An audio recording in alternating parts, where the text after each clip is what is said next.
Hello and welcome to the Watches TV. Welcome on the first edition of Primetime Watchmaking in the news of 2021. And we have plenty of things to share with you, but the year has already started strong for us. Think of de Béthune's take on the Reverso with the brilliant kind of true Tourbillon using very intelligently the brand's flexible lug system. The super spectacular Sapphire version of the HM9 by mb&f, what an amazing transparent sculpture exposing this very unusual movement architecture and its two balance wheels. The final edition of the witty Swiss Alp watch or the sharp-looking Endeavour minute repeater by H. Moser, and yet another crazy minute repeater with the third version of the Opera by Jacob & Co. The special and relevant Phoenix unique timepiece, a beautiful and meaningful collaborative project. Well, the good news is I can promise you that we still have plenty of extraordinary pieces coming in the next few weeks and just demonstrate this creativity that we love. But there were some other launches and we will get back on them shortly, and we will also talk about a few important business news. For instance, how not to talk about Patek Philippe's surprising but not so surprising decision to discontinue the 5711, which by the way doesn't mean the end of the Nautilus collection. We will also come back on the final figures of 2020 for the Swiss watchmaking industry. Nothing great there, but we knew that. The latest regarding watch shows and exhibitions for 2021, nothing great either, but we kind of already figured that one out too, and plenty of other stories to be shared. So yes, first edition of Primetime of the year, but already edition number 60 since we started this summary program back in 2015. I mean, really crazy how time flies, and sincerely can hardly believe that we will celebrate our 10th year anniversary this year. And the good news is that I have more hair than at the time, but maybe the color is slightly changing, but that's an entirely different matter. And the other good news is that you will now be able to purchase I Love Watches and Viva Watchmaking t-shirts directly on our YouTube channel. This should appear below this video, and how super cool is that, right? And you are all very welcome to join also our Patreon campaign, where these t-shirts and some other goodies are perks immediately part of your support depending on the tier of your choice. Okay, so let's go back to watchmaking, and we'll quickly start with the LVMH brands, which initially wanted to repeat last year's success when they hosted an event in Dubai in mid-January before the COVID mayhem took over the world. Something which had turned out pretty well for them, both in terms of communication, but commercially speaking too. So this year, Hublot, TAG Heuer, Zenith and Bulgari ideally wanted to do a repeat, but yes, way too early for any physical events. And instead they went down the digital route with video keynotes and other product presentation. But the problem is that even if the idea was obviously a very good one, well, the actual realization was not that exciting. I understand that not everyone can be as charismatic and inspiring as the later Steve Jobs and the likes, but yes, if you want to use video as your medium, well then you have to slightly play by these rules. If you want people to embrace what is being said and presented, I mean, that's just a personal comment on the form rather than on the content. So let's rapidly go over the main novelties presented, and we'll start with Bulgari and some new Octo Finissimo models. So no new record watches, but consolidating on the brand's success with this collection, with now a black dial version of their ultra-thin automatic chronograph with GMT function, coming in with a black rubber strap and a brushed titanium 42mm case. But Bulgari also introduced a steel version of it with the integrated steel bracelet and a blue sunray brush dial. But one thing I would like to quickly point out is that quite often you would see watches with a 24-hour counter without any real purpose. Okay, some may say it works as a day-night indicator, but is that really so useful? And I think one can figure that pretty easily by oneself. Okay, for aesthetic reasons, sometimes this 24-hour counter can balance things nicely on the dial. But here this counter has a real function and act as your GMT indicator. And to set the second time zone, well, you have a pusher at 9 o'clock, which by the way balance out the chrono pusher found on the other side. In terms of pricing, both watches are priced more or less the same, around the same price point, around 18,000 Swiss francs. But slightly up from there, they also introduced the Octo, Roma, Carrion, Tourbillon, coming in a black 44mm PVD titanium case, naturally a bit thicker to ensure a proper sound characteristic for this minute repeater, which features 3 gongs and hammers, thus the Carrion terminology. So So the Tourbillon is nicely seen at 6 o'clock, beats at 3 Hz, and this manually wound watch holds 75 hours of power reserve. And yes, in terms of pricing, not exactly the same, and we're closer to the 300,000 Swiss franc mark for this limited to 15 pieces of the Octo Roma. Okay, next, and Hublot came with new colored version of their full ceramic Big Bang, initially launched last year in black, but now available in white, gray and blue, and around 23,000 Swiss franc. They also introduced a new orange sapphire Big Bang tourbillon, slightly different movement with a dial-sided micro rotor, and this one will be priced around 170,000 Swiss franc, and also two new versions of the MP11 coming with this impressive 2 weeks of power reserve thanks to these 7 barrels placed in line. But now coming in either a blue sapphire case priced around 130,000 Swiss francs and a magic gold version priced around 90,000. So there were a few other watches, but let's move on. And what about Zenith with their main new piece, the Chronomaster Sport? A watch that got quite a lot of attention with its inevitable Daytona feel to it with this black ceramic bezel. I have to say it looks pretty nice, not necessarily the most original, but still quite a cool timepiece for those not wanting to wait too long for the original Daytona option. It of course features the new beefed up version of the El Primero movement, beating at 5 Hz, but now with 60 hours of power reserve. And coming back on the bezel, it has a 1/10 of a second scale on it, as the central second hands can measure such increments. So a pretty cool watch. Personally, I think that it's priced just a bit too high, around 10,000 Swiss francs, and therefore not a huge difference with the model of the Crown. But then of course its availability makes a point, and I will quickly mention that Omega is also clearly going down that route of being a very credible option against the Daytona with the new Speedmaster Moonwatch professional versions. So they do look like the previous models, but Omega has changed ever so slightly. Almost every little detail of the watch kind of sounds familiar with this Crown brand, but most importantly it is now fitted with the new anti-magnetic caliber 3861 with coaxial escapement. So 4 models have been presented, priced between 6 and 7.5 thousand Swiss franc. And though this does represent an increase with previous version, I think this pricing is quite fair, to be honest. Okay, but let's go back to LVMH brands, and I will finish with TAG Heuer, who just announced a formal partnership with German car maker Porsche, and to do so they introduced a new Carrera Porsche edition. Okay, one could have thought that by indeed sharing this Carrera name there had been something going on previously, but no. And it's almost by coincidence that both brands started using this name back in the early 60s, with both of them paying tribute to a famous race which took place in Mexico. Well, this new model uses the same numerals found on the counter of the sports car. You see the Porsche name on the black ceramic bezel, there we go again. And the dial has this grey rugged surface with the goal of making you think of the asphalt found on racetracks. It's 44mm wide, comes in a steel case, and houses the Heuer 02 chronograph movement already seen, and is priced around 6,000 Swiss francs. So I'm pretty sure that TAG will leverage this partnership to a greater extent in the near future. I find it quite legitimate for them to do so, but at the end, all these partnerships really always, they come and go, and I find them more confusing than anything else, especially when it's a 2-year partnership with this brand here, then another year there with another one, and so forth. But of course, I totally get them, and in this case I really think TAG has really much more to gain than Porsche, and I sincerely hope that they will rebound nicely with this new announcement, because in all honesty I find it really quite strange and even a bit sad how TAG has lost part of its mojo over the last few years. Okay, this didn't happen overnight, but like a gentle and slow downfall for what I still consider as one of these power brands I refer to once in a while. Well, I wish them the best, and today I would say that Breitling has done a better job in terms of revitalizing their mojo, and TAG really needs to inverse the trend and regain a much deserved position, and Porsche being Porsche, well, it can help, but they need to build on it, meaning commit to it for more than just a few years. Otherwise I don't really see the purpose, and would only be a costly thing instead of being a true investment. And I just wanted to remind you that in terms of watch brand car partnership, well, we still don't know who or if someone will take up the space vacated by Hublot, which had enjoyed a 9-year-long partnership with Ferrari, and it's still rumored that Richard Mille are the ones the most likely to take the spot.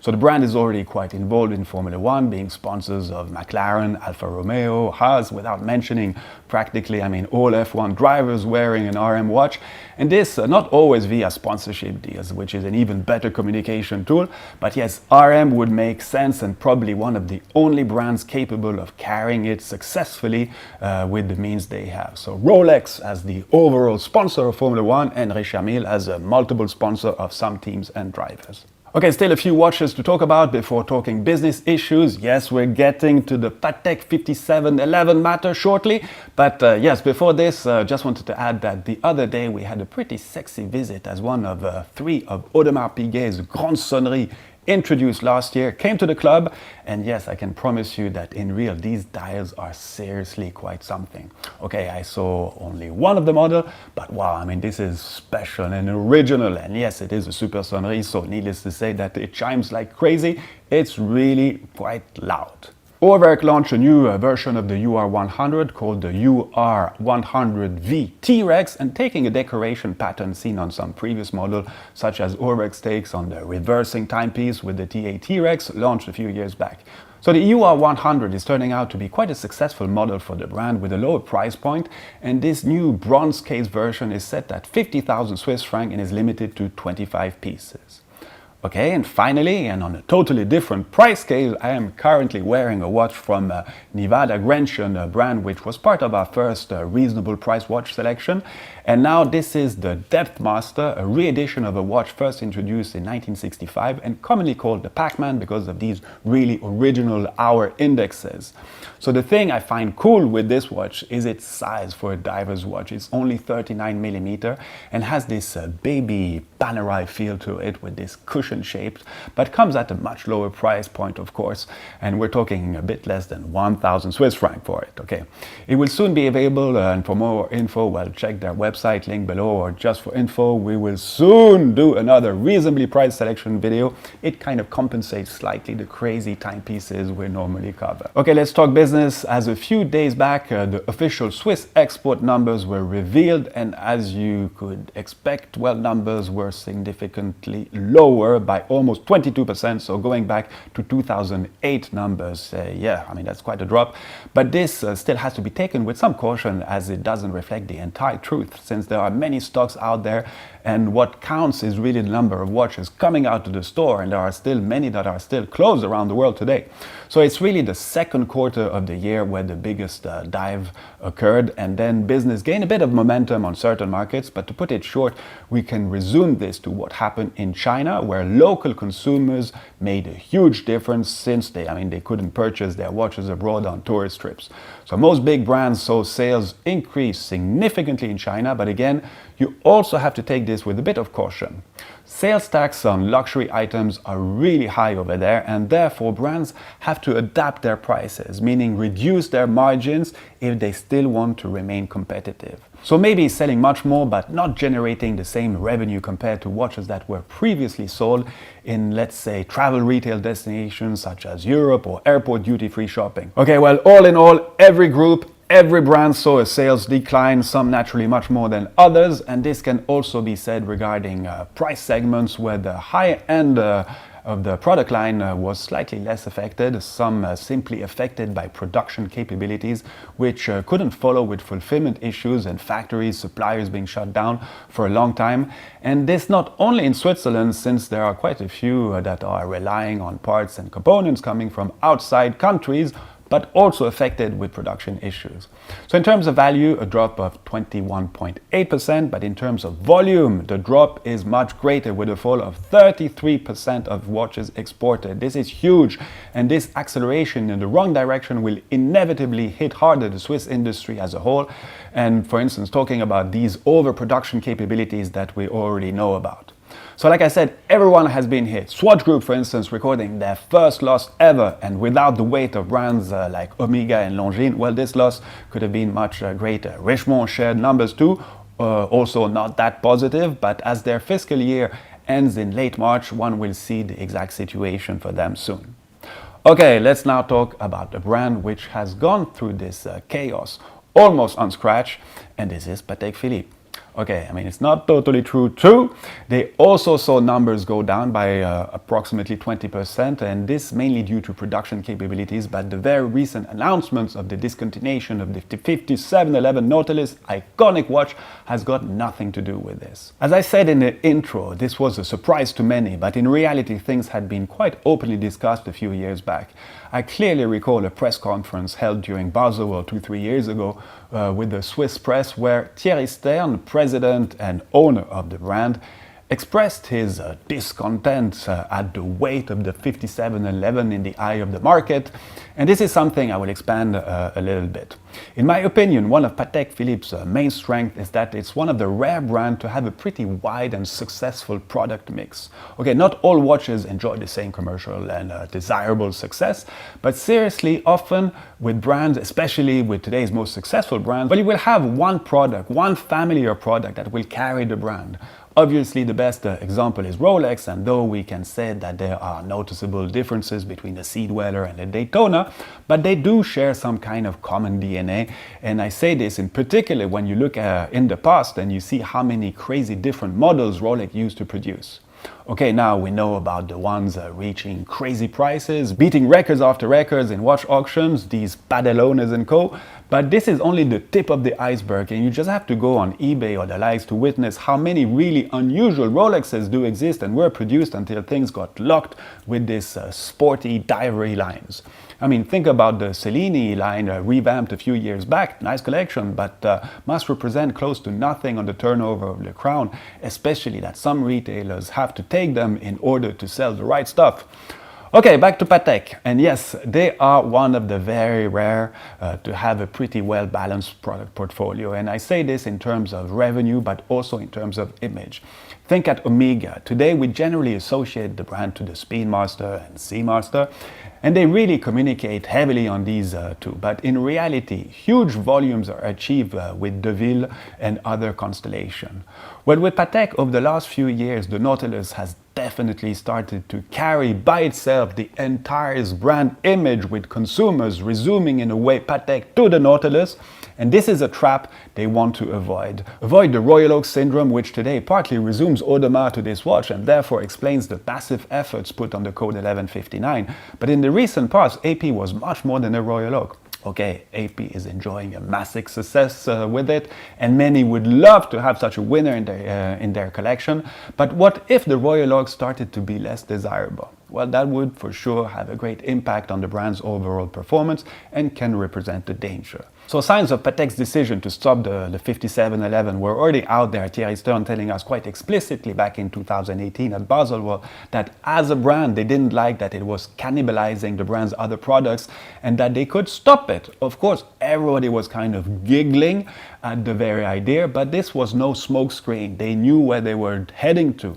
So the other day someone special asked me, well, why did they do this? And my candid answer was, well, because they can. Okay, kind of a simple answer, but yes, they can, and by doing so it sends a pretty powerful message that they can indeed walk away from a superstar timepiece, one going totally crazy on the second-hand market and fetching super impressive markups.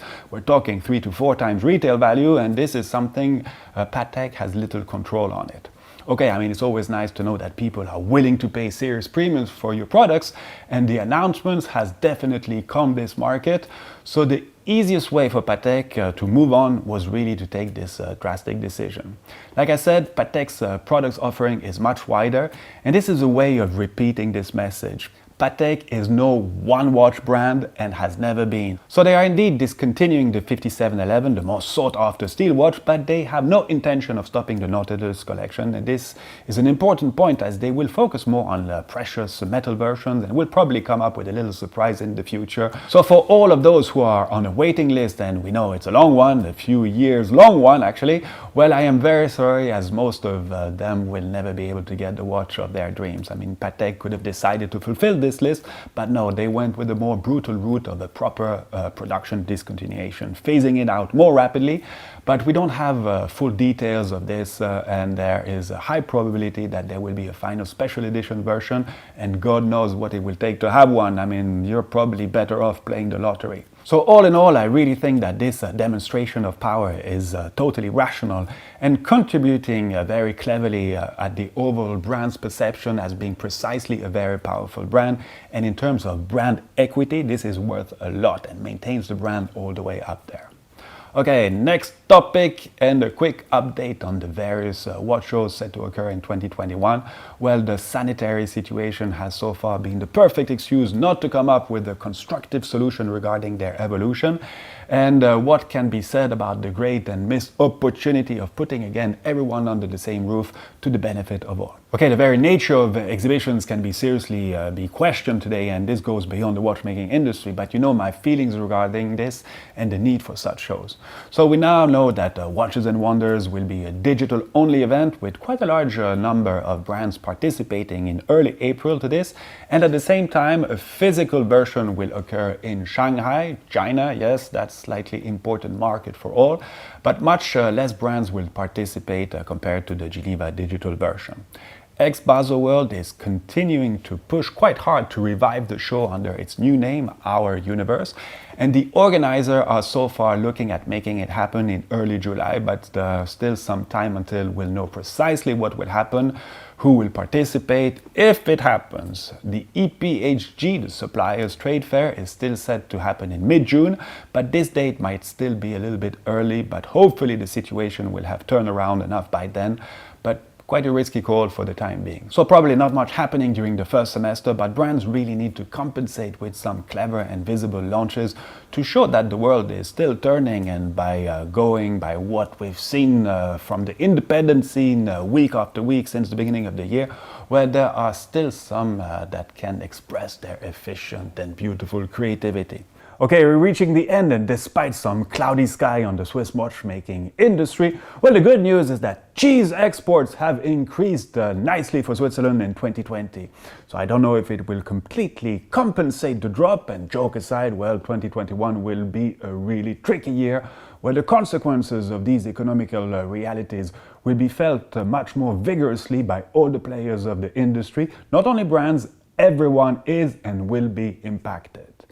On this good note, well, I really thank you for your support and this pleasant interaction we enjoy. And just for info, I participated in a couple of videos outside of our normal environment, which should come out pretty soon. One with a local colleague and his Swiss Watch Gang channel, but another one with a fun moment spent with producer Michael, for those who know him. So talking a bit of extravagant watchmaking with Mr. Arabo too. So anyhow, thanks for watching, thanks for sharing the good word, and see you real soon with some really interesting pieces. And as a little teaser, well, recently we visited our good friend Vianney Alter, and we will come back in details on the prototype version of the super crazy Deep Space Resonance timepiece, and I can already bet that this one will trigger some sweet reactions from you guys. Just an absolutely fantastic time machine. So see you, and more than ever, Viva Watchmaking!